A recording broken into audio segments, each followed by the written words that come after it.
আর cup চা হবে নাকি? ওই নবাব নন্দিনী সপ্তমীকে বলো না, কি করছে সে সকাল থেকে রান্নাঘরে? কি আবার করবে?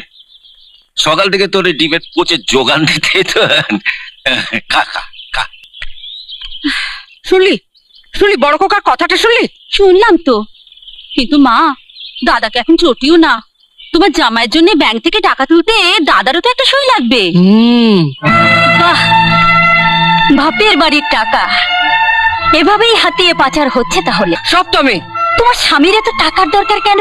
তোমার শ্বশুর বাড়িও কি ভিখারির বংশ, নাকি ওরাবার মতো টাকা পায়নি যৌতুক থেকে?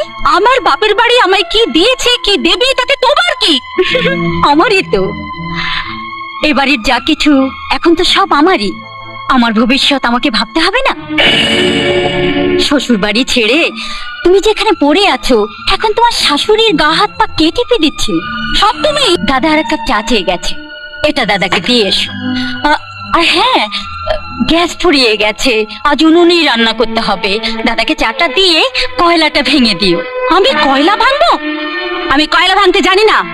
সে কি, লোকে সংসার ভাঙতে জানো আর কয়লা ভাঙতে জানো না? কি এত বড় কথা!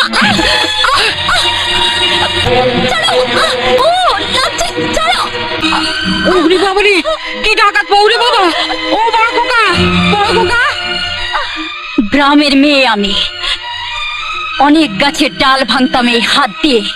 তোমার হাতটা সেই ডালের কাছে খুবই থুমকো। মা গো!